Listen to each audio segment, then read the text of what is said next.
What about the story with Buddy's Jeep in Pensacola, or Buddy's Bug? Oh, yeah, my ties to Pensacola.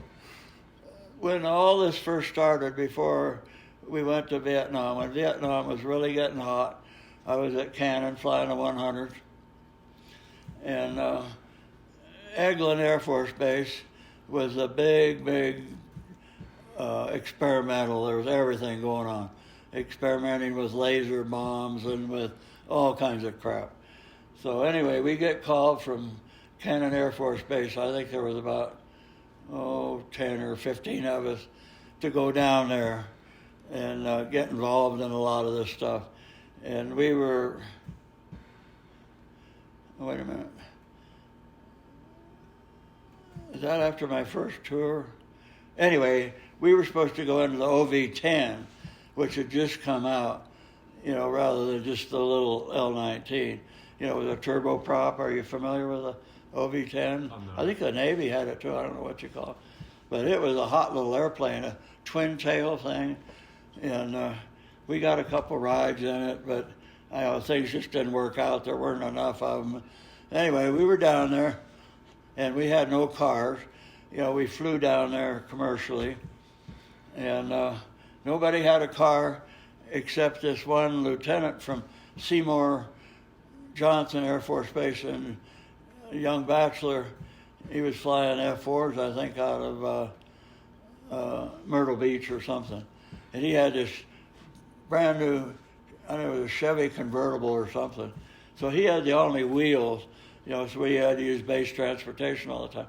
Anyway, talking with Carol, we soon found out that we were going to be there a lot longer than we thought we were going to be.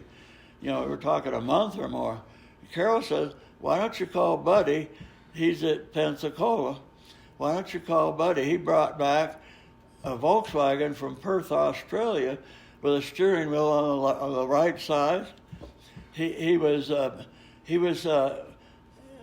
back up now. When he went to Perth, Australia, his job, he was probably an ensign or a lieutenant, something or other. Anyway, he commuted 400 miles up to the Great Northwest Cape for these Polaris submarine communication site. They had to build these big towers on this huge hill, but he commuted back and forth and all that. So anyway, he had this what did I say? Bug. Yeah, the Volkswagen Bug. Yeah, Volkswagen Bug with a steering wheel on the right side. Well, anyway, he brought it back. So Carol saw, he's got another car. Maybe he'd loan you the Bug while you're there. So anyway, I got this lieutenant to drive me over there, and we picked up the Bug, drove back there, and you're probably familiar. They have big thunderstorms in the middle of the night, isn't it? Mm-hmm. I can remember being at Eglin in the VOQ, and I don't know, there were different type VOQs. We had a big, huge, kind of like a dorm, a bedroom. It seemed like everybody, and then we had a couple places everybody was in there shaving the next morning. And we had one guy that was a real joker, and everybody's always playing tricks on everybody. And this was the next day after I got the car back, or maybe the next following day. He said, Bill, you better go out and look at your car. We had a severe thunderstorm that night, and there's this great big damn limb came off the tree and went right through the windshield. Glass all over, water all over. How Volkswagen has a dish. It was all water down there. Oh, man. At first, I thought they were kidding me. And everybody kept saying, you got to go out and look at this. So anyway, I go out with my wastebasket, and I don't know if I had a dustpan, picking up the glass and putting it in my waistband and bailing out the water. And it hit the steering wheel, so the steering wheel kind of cattywampus. So I decided to drive it to see if it was drivable, and it was. But, when you turn the corner, normally you let go of the wheel. Well, it wasn't round. So I figured, I better call Buddy. So I called Buddy, and I said, guess what? And I tell him the story. He figures I'm pulling his chain. I said, no, your car's in bad shape. And I said, you want me to call USAA and have them? No. if it's drivable, can you get it over here? And I said, yeah. So anyway, I thought, oh God, I'm driving. I had to go out. The windshield was almost all broken, but there were jagged things. So I went out with, I don't know, we always carried some tools. We went out with the pliers and broke all that out so it wouldn't bend my face. And I thought, well, what about bugs and everything? So I put on we had our helmets with me, and I put on a thing and pulled down my visor. I'm driving over to Pensacola. I don't know, it must be 40, 50 miles. Probably an hour drive, yeah. I don't know. Hour and a Anyway, half. going down the highway, people passing me, there's nobody in the driver's seat. I'm waving at them out the windshield. It's not in there with a space helmet on.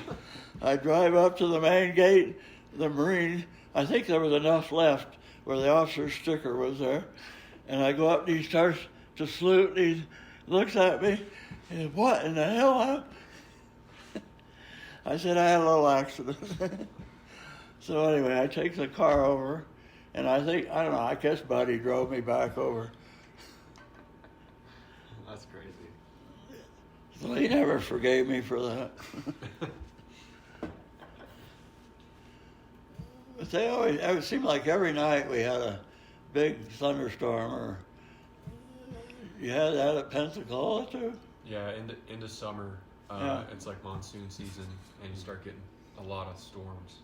It also backs up the flight training a lot because you'll be on the flight schedule and it'll storm that day, or you'll have a really low cloud ceiling and you can't fly, and then it's 3 weeks before you get to fly again, and everybody that was supposed to fly after you is still waiting, and then you end up with a huge backup. But oh yeah, the thunderstorms are kind of crazy. And then 2 years ago, before I got down there in September, they had a hurricane come through too that wrecked a ton of stuff. They're still like putting shingles back on roofs and all that. So yeah, when the weather's nice, it's really nice. But then some of the bad stuff comes through the Gulf and Yeah. kind of messes up people's days.